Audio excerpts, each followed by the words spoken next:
Video में हम बात करेंगे CSS लेआउट के हॉरिजॉन्टल और वर्टिकल अलाइनमेंट से रिलेटेड। और आपने पहले भी ऑलरेडी ये पढ़ा हुआ है कि अगर हमें किसी भी एलिमेंट को सेंटर में रखना है, हॉरिजॉन्टली सेंटर करना है, तो उसके लिए हम मार्जिन ऑटो यूज करते हैं। तो ये एक एग्जांपल है जहाँ पे हमने सेंटर में किया है अपने डिव को, और इसके लिए हम मार्जिन ऑटो लेते हैं। तो और यहाँ विड्थ हमने 60% किया, तो 60% करते ही ये बेसिकली आपका सेंटर में आपका डिव आ जाता है। नेक्स्ट हमारा है, अगर हमें किसी भी टेक्स्ट को सेंटर में करना है तो उसके लिए हम टेक्स्ट अलाइन प्रॉपर्टी यूज कर सकते हैं, जिसकी वैल्यू हम सेंटर कर सकते हैं। किसी भी इमेज को सेंटर में करने के लिए इमेज को सबसे पहले तो हम ब्लॉक लेवल एलिमेंट में कन्वर्ट करते हैं। उसको करने के लिए डिस्प्ले हम इसका ब्लॉक कर देते हैं, और फिर इसकी मार्जिन लेफ़्ट और राइट को ऑटो कर देते हैं, और इसकी विड्थ हम 40% कर देते हैं। तो इस तरीके से ये हमारा इमेज जो है सेंटर में डिस्प्ले हो जाता है। लेफ़्ट और राइट अलाइनमेंट के लिए हम पोजीशन भी यूज कर सकते हैं। अगर हम पोजीशन एब्सोल्यूट करें तो हम वहाँ पे राइट 0 कर सकते हैं। तो पोजीशन एब्सोल्यूट और राइट 0 करते ही ये आपका एलिमेंट राइट साइड में अलाइन हो जाता है। उसी तरीके से आप लेफ़्ट अलाइन भी कर सकते हैं।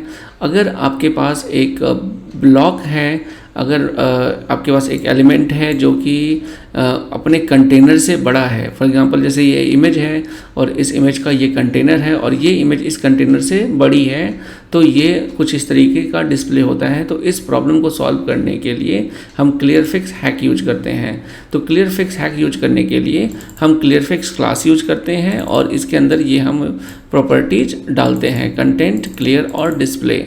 तो इसको यूज करते ही हमारा जो इमेज जो बड़ा हो रहा था कंटेनर से, वो इस कंटेनर के अंदर आ जाता है।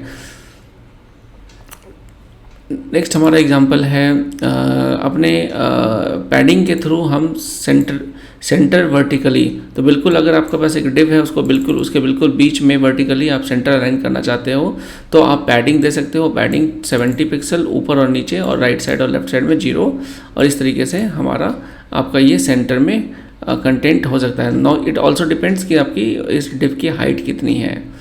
अगर आपको वर्टिकली और हॉरिजॉन्टली सेंटर करना है तो उसके लिए हम टेक्स्ट अलाइन सेंटर कर सकते हैं, और सेम पैडिंग का यूज कर सकते हैं। लाइन हाइट के थ्रू भी हम सेंटर और वर्टिकली और हॉरिजॉन्टली सेंटर कर सकते हैं टेक्स्ट को। उसके लिए हम आपका टेक्स्ट अलाइन सेंटर यूज करेंगे, और लाइन हाइट और हाइट दोनों को हम सेम रखेंगे। Centre vertically using position and transform, तो यहाँ पे हम ट्रांसफॉर्म का यूज करेंगे, और टॉप और लेफ़्ट पोजीशन 50-50% करके और पोजीशन एब्सोल्यूट करके हम अपने कंटेंट को सेंटर अलाइन कर सकते हैं।